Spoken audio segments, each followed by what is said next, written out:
എടപ്പാളിൽ ലോക്സഭാ തിരഞ്ഞെടുപ്പുമായി ബന്ധപ്പെട്ട് static surveillance ടീമിന്റെ ചെക്ക് പോസ്റ്റുകൾ ആരംഭിച്ചു. വളയംകുളം, കാപ്പിരിക്കാട്, സ്ട്രായ്ക്കടവ് എന്നിവിടങ്ങളിലാണ് ആദ്യഘട്ട പരിശോധനകൾ ആരംഭിച്ചിരിക്കുന്നത്.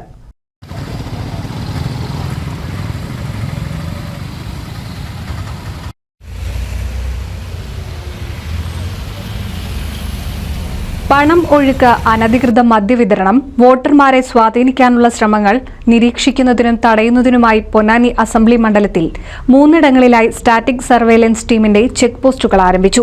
വളയംകുളം, കാപ്പിരിക്കാട്, സ്ട്രായ്ക്കടവ് എന്നിവിടങ്ങളിലാണ് പരിശോധന ആരംഭിച്ചിട്ടുള്ളത്. എക്സിക്യൂട്ടീവ് മജിസ്ട്രേറ്റ് ഉൾപ്പെടുന്ന സംഘത്തിൽ പോലീസുകാരും ഉദ്യോഗസ്ഥരുമാണുള്ളത്. 2024 ലോക്സഭാ ഇലക്ഷനുമായി ബന്ധപ്പെട്ട് പൊന്നാനി നിയോജക മണ്ഡലത്തിൽ 3 സ്റ്റാറ്റിക് സർവേലൻസ് സ്ക്വാഡുകൾ രൂപീകരിച്ചിട്ടുണ്ട്. വോട്ടർമാരെ സ്വാധീനിക്കുന്നതിനായി പണം, മദ്യം, അതുപോലെ തന്നെ ഗിഫ്റ്റുകൾ എന്നിവ വാഹനങ്ങൾ വഴി കടത്തുന്നത് തടയുന്നതിനാണ് സ്ക്വാഡുകൾ രൂപീകരിച്ചിട്ടുള്ളത്. നിലവിൽ വളയംകുളത്തുള്ള ചെക്ക് പോസ്റ്റിലാണ് നമ്മളുള്ളത്.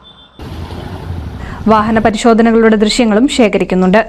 ചൂണ്ടൽ കുറ്റിപ്പുറം സംസ്ഥാന പാതയിൽ വളയംകുളത്ത് ആരംഭിച്ച ചെക്ക് പോസ്റ്റിൽ എക്സിക്യൂട്ടീവ് മജിസ്ട്രേറ്റ് അമൽദാസിന്റെ നേതൃത്വത്തിലാണ് പരിശോധനകൾ നടന്നുവരുന്നത്. NCV news, Changaramkulam.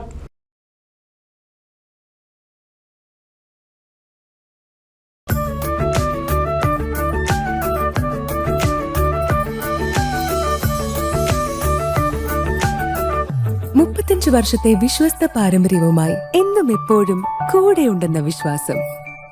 Basit wedding mall, Basith arcade, Poongottukulam, Tirur.